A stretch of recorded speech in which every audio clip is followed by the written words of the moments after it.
ರಾಜ್ಯದಲ್ಲಿ ಕೊರೋನಾ ಪ್ರಕರಣಗಳ ಸಂಖ್ಯೆಯಲ್ಲಿ ನಿಧಾನಕ್ಕೆ ಏರಿಕೆ ಆಗ್ತಾ ಇದೆ. ಈ ಮಧ್ಯೆ ಶಾಲೆಗಳು ಶುರುವಾಗಿದ್ದು ಶಿಕ್ಷಣ ಇಲಾಖೆಯ ಎಲ್ಲಾ ಸರ್ಕಾರಿ ಅನುದಾನಿತ ಹಾಗೂ ಖಾಸಗಿ ಶಾಲೆಗಳಿಗೆ ಹೊಸ ಕೋವಿಡ್ ಮಾರ್ಗಸೂಚಿಗಳನ್ನು ಹೊರಡಿಸಲಾಗಿದೆ.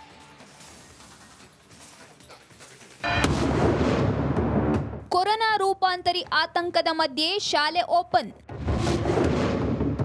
ಮಕ್ಕಳಿಗೆ ಜ್ವರ, ಶೀತ, ಕೆಮ್ಮು, ವಾಂತಿ ಇದ್ದರೆ ಹುಷಾರ್. ರಾಜ್ಯದಲ್ಲಿ ಕೊರೋನಾ ಸೆಂಚುರಿ ಸಿಡಿಸಿ ಮುನ್ನುಗ್ಗುತ್ತಿದೆ. ಈ ಮಧ್ಯೆ ದೇಶಕ್ಕೆ ಹೊಸ ತಳಿಗಳು ಲಗ್ಗೆ ಇಟ್ಟಿದ್ದು ಆತಂಕವನ್ನ ಮತ್ತಷ್ಟು ಹೆಚ್ಚಿಸಿದೆ. ಈ ಆತಂಕದ ನಡುವೆಯೇ ರಾಜ್ಯದಲ್ಲಿ ಶಾಲೆಗಳು ಆರಂಭವಾಗಿವೆ. ಮೇ 29ರಿಂದ ಶಾಲೆಗಳು ಓಪನ್ ಆಗಿದ್ದು ಇಂದಿನಿಂದ ಎಲ್ಲಾ ಮಕ್ಕಳು ಶಾಲೆಗೆ ಬರಲಿದ್ದಾರೆ.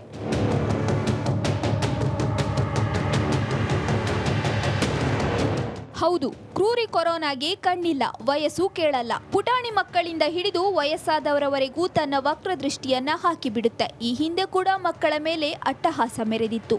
ಇದೀಗ ಮತ್ತೆ ಎಂಟ್ರಿ ಕೊಟ್ಟಿದ್ದು ಸದ್ದಿಲ್ಲದೆ ಸೋಂಕಿತರ ಸಂಖ್ಯೆಯನ್ನ ಏರಿಸಿಕೊಳ್ತಿದೆ. ಈ ಬೆನ್ನಲ್ಲೇ ಶಾಲೆಗಳು ಆರಂಭವಾಗಿದೆ. ಹೀಗಾಗಿ ಕೋವಿಡ್ ತಡೆಗಟ್ಟಲು ಶಿಕ್ಷಣ ಇಲಾಖೆಯಿಂದ ಹೊಸ ಸುತ್ತೋಲೆ ಹೊರಡಿಸಲಾಗಿದೆ.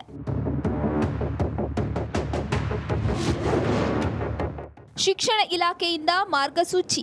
ಸರ್ಕಾರಿ ಸೇರಿ ಎಲ್ಲ ಶಾಲೆಗಳಿಗೂ ಮಾರ್ಗಸೂಚಿ ಬಿಡುಗಡೆ ಮಾಡಿದ್ದಾರೆ. ಜ್ವರ, ನೆಗಡಿ, ಕೆಮ್ಮು ಇರುವ ಮಕ್ಕಳನ್ನ ಶಾಲೆಗೆ ಕಳಿಸಬೇಡಿ. ಮಕ್ಕಳು ಗುಣಮುಖರಾದ ನಂತರವೇ ಶಾಲೆಗೆ ಕಳುಹಿಸಬೇಕು. ರೋಗ ಲಕ್ಷಣ ಇರುವ ಮಕ್ಕಳ ಪೋಷಕರಿಗೆ ಮಾಹಿತಿ ನೀಡಿ ಎಂದು ಶಾಲೆಗಳಿಗೆ ತಿಳಿಸಲಾಗಿದೆ. ಇನ್ನು ಶಿಕ್ಷಕರಿಗೆ ಜ್ವರ, ನೆಗಡಿ, ಕೆಮ್ಮು ಬಂದ್ರೆ ಅಗತ್ಯ ಕ್ರಮ ಕೈಗೊಳ್ಳಿ. ಶಾಲಾ ಆವರಣ, ತರಗತಿ ಕೊಠಡಿಗಳು, ಶೌಚಾಲಯಗಳು, ಮೇಲ್ಛಾವಣಿ, ಬಿಸಿಯೂಟ ಪರಿಕರಗಳು ಸೇರಿದಂತೆ ಎಲ್ಲವನ್ನೂ ನಿಯಮಿತವಾಗಿ ಸ್ವಚ್ಛಗೊಳಿಸಬೇಕು. ಶಾಲೆಗಳಲ್ಲಿ ಸ್ಯಾನಿಟೈಸರ್, ಸಾಬೂನು ಮತ್ತು ಶುದ್ಧ ಕುಡಿಯುವ ನೀರಿನ ವ್ಯವಸ್ಥೆಯನ್ನು ಒದಗಿಸಬೇಕು ಎಂದು ಶಿಕ್ಷಣ ಇಲಾಖೆ ಸೂಚನೆ ನೀಡಿದೆ. ಕೊರೋನಾ ಆತಂಕದ ನಡುವೆಯೇ ಮಕ್ಕಳಿಗೆ ಶಾಲೆ ಆರಂಭವಾಗ್ತಿದೆ. ಪೋಷಕರು, ಮಕ್ಕಳು, ಶಿಕ್ಷಕರು ಎಚ್ಚರದಲ್ಲಿ ಇರೋದು ಒಳ್ಳೆಯದು. ಇಂತಹ ಸಂದರ್ಭದಲ್ಲಿ ಪೋಷಕರು ಜ್ವರ, ಶೀತ, ಕೆಮ್ಮು ಅಥವಾ ವಾಂತಿ ಲಕ್ಷಣವಿರೋ ಮಕ್ಕಳನ್ನ ಶಾಲೆಗೆ ಕಳುಹಿಸದಿರೋದು ಬಹಳ ಒಳ್ಳೆಯದು. Bureau report, republic Kannada.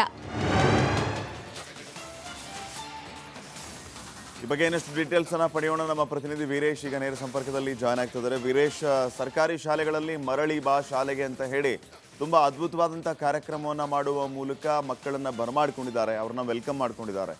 ಆತಂಕ ಏನಂತಂದ್ರೆ ಕೊರೋನಾ ಹಾವಳಿ ಇದೆ. ಈ ಟೈಮ್ನಲ್ಲಿ ಮಕ್ಕಳ ಮೇಲೆ ಜಾಗೃತಿ ವಹಿಸಬೇಕಾಗಿರುವಂಥದ್ದು ಜವಾಬ್ದಾರಿ ಇದೆ.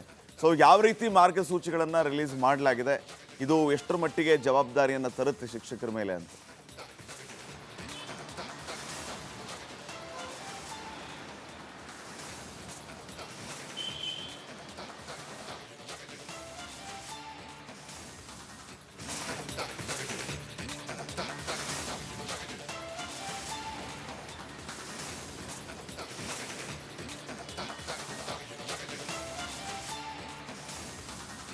ಮತ್ತೆ ಸಂಪರ್ಕಿಸುವಂತಹ ಪ್ರಯತ್ನವನ್ನ ಮಾಡ್ತೀವಿ. ಈಗಾಗಲೇ ಕೊರೋನಾ ಸಂಖ್ಯೆಯಲ್ಲಿ ನಿಧಾನಕ್ಕೆ ಏರಿಕೆ ಆಗ್ತಾ ಇದೆ.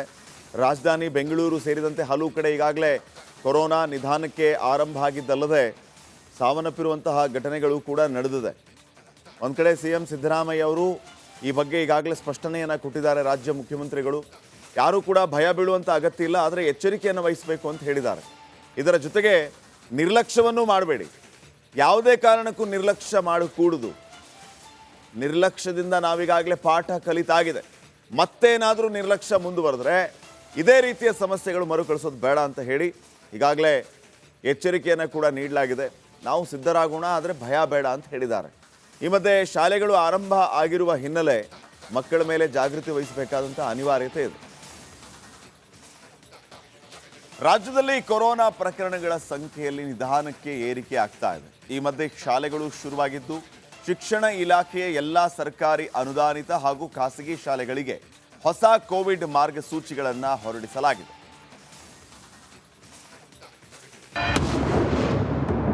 ಕೊರೋನಾ ರೂಪಾಂತರಿ ಆತಂಕದ ಮಧ್ಯೆ ಶಾಲೆ ಓಪನ್.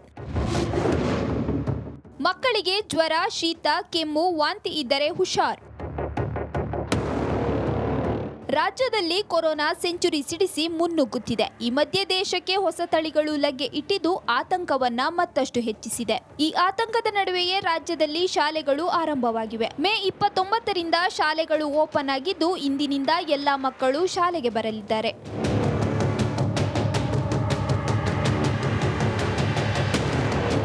ಹೌದು, ಕ್ರೂರಿ ಕೊರೋನಾಗೆ ಕಣ್ಣಿಲ್ಲ, ವಯಸ್ಸು ಕೇಳಲ್ಲ. ಪುಟಾಣಿ ಮಕ್ಕಳಿಂದ ಹಿಡಿದು ವಯಸ್ಸಾದವರವರೆಗೂ ತನ್ನ ವಕ್ರ ದೃಷ್ಟಿಯನ್ನ ಹಾಕಿಬಿಡುತ್ತೆ. ಈ ಹಿಂದೆ ಕೂಡ ಮಕ್ಕಳ ಮೇಲೆ ಅಟ್ಟಹಾಸ ಮೆರೆದಿತ್ತು. ಇದೀಗ ಮತ್ತೆ ಎಂಟ್ರಿ ಕೊಟ್ಟಿದ್ದು ಸದ್ದಿಲ್ಲದೆ ಸೋಂಕಿತರ ಸಂಖ್ಯೆಯನ್ನ ಏರಿಸಿಕೊಳ್ತಿದೆ. ಈ ಬೆನ್ನಲ್ಲೇ ಶಾಲೆಗಳು ಆರಂಭವಾಗಿದೆ. ಹೀಗಾಗಿ ಕೋವಿಡ್ ತಡೆಗಟ್ಟಲು ಶಿಕ್ಷಣ ಇಲಾಖೆಯಿಂದ ಹೊಸ ಸುತ್ತೋಲೆ ಹೊರಡಿಸಲಾಗಿದೆ.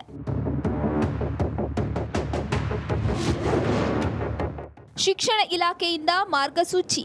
ಸರ್ಕಾರಿ ಸೇರಿ ಎಲ್ಲ ಶಾಲೆಗಳಿಗೂ ಮಾರ್ಗಸೂಚಿ ಬಿಡುಗಡೆ ಮಾಡಿದ್ದಾರೆ. ಜ್ವರ, ನೆಗಡಿ, ಕೆಮ್ಮು ಇರುವ ಮಕ್ಕಳನ್ನ ಶಾಲೆಗೆ ಕಳಿಸಬೇಡಿ. ಮಕ್ಕಳು ಗುಣಮುಖರಾದ ನಂತರವೇ ಶಾಲೆಗೆ ಕಳುಹಿಸಬೇಕು. ರೋಗ ಲಕ್ಷಣ ಇರುವ ಮಕ್ಕಳ ಪೋಷಕರಿಗೆ ಮಾಹಿತಿ ನೀಡಿ ಎಂದು ಶಾಲೆಗಳಿಗೆ ತಿಳಿಸಲಾಗಿದೆ. ಇನ್ನು ಶಿಕ್ಷಕರಿಗೆ ಜ್ವರ, ನೆಗಡಿ, ಕೆಮ್ಮು ಬಂದ್ರೆ ಅಗತ್ಯ ಕ್ರಮ ಕೈಗೊಳ್ಳಿ. ಶಾಲಾ ಆವರಣ, ತರಗತಿ ಕೊಠಡಿಗಳು, ಶೌಚಾಲಯಗಳು, ಮೇಲ್ಛಾವಣೆ, ಬಿಸಿಯೂಟ ಪರಿಕರಗಳು ಸೇರಿದಂತೆ ಎಲ್ಲವನ್ನು ನಿಯಮಿತವಾಗಿ ಸ್ವಚ್ಛಗೊಳಿಸಬೇಕು. ಶಾಲೆಗಳಲ್ಲಿ ಸ್ಯಾನಿಟೈಸರ್, ಸಾಬೂನು ಮತ್ತು ಶುದ್ಧ ಕುಡಿಯುವ ನೀರಿನ ವ್ಯವಸ್ಥೆಯನ್ನು ಒದಗಿಸಬೇಕು ಎಂದು ಶಿಕ್ಷಣ ಇಲಾಖೆ ಸೂಚನೆ ನೀಡಿದೆ.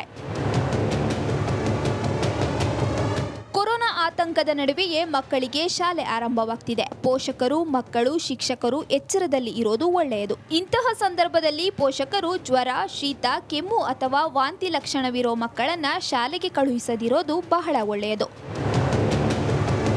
Bureau report, republic Kannada.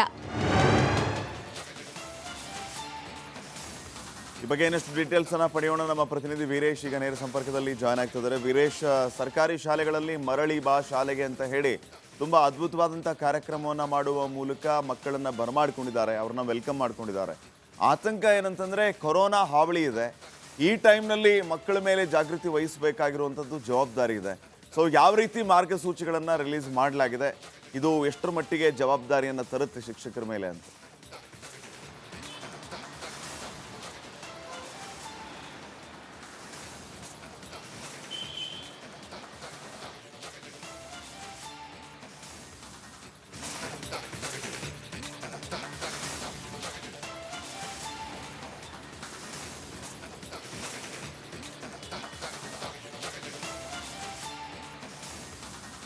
ಮತ್ತೆ ಸಂಪರ್ಕಿಸುವಂತಹ ಪ್ರಯತ್ನವನ್ನ ಮಾಡ್ತೀವಿ. ಈಗಾಗಲೇ ಕೊರೋನಾ ಸಂಖ್ಯೆಯಲ್ಲಿ ನಿಧಾನಕ್ಕೆ ಏರಿಕೆ ಆಗ್ತಾ ಇದೆ. ರಾಜಧಾನಿ ಬೆಂಗಳೂರು ಸೇರಿದಂತೆ ಹಲವು ಕಡೆ ಈಗಾಗಲೇ ಕೊರೋನಾ ನಿಧಾನಕ್ಕೆ ಆರಂಭ ಆಗಿದ್ದಲ್ಲದೆ ಸಾವನ್ನಪ್ಪಿರುವಂತಹ ಘಟನೆಗಳು ಕೂಡ ನಡೆದಿದೆ. ಒಂದು ಕಡೆ CM ಸಿದ್ದರಾಮಯ್ಯ ಅವರು ಈ ಬಗ್ಗೆ ಈಗಾಗಲೇ ಸ್ಪಷ್ಟನೆಯನ್ನು ಕೊಟ್ಟಿದ್ದಾರೆ. ರಾಜ್ಯ ಮುಖ್ಯಮಂತ್ರಿಗಳು ಯಾರೂ ಕೂಡ ಭಯ ಬೀಳುವಂಥ ಅಗತ್ಯ ಇಲ್ಲ, ಆದರೆ ಎಚ್ಚರಿಕೆಯನ್ನು ವಹಿಸಬೇಕು ಅಂತ ಹೇಳಿದ್ದಾರೆ. ಇದರ ಜೊತೆಗೆ ನಿರ್ಲಕ್ಷ್ಯವನ್ನು ಮಾಡಬೇಡಿ, ಯಾವುದೇ ಕಾರಣಕ್ಕೂ ನಿರ್ಲಕ್ಷ್ಯ ಮಾಡಕೂಡದು. ನಿರ್ಲಕ್ಷ್ಯದಿಂದ ನಾವೀಗಾಗಲೇ ಪಾಠ ಕಲಿತಾಗಿದೆ. ಮತ್ತೇನಾದರೂ ನಿರ್ಲಕ್ಷ್ಯ ಮುಂದುವರೆದ್ರೆ ಇದೇ ರೀತಿಯ ಸಮಸ್ಯೆಗಳು ಮರುಕಳಿಸೋದು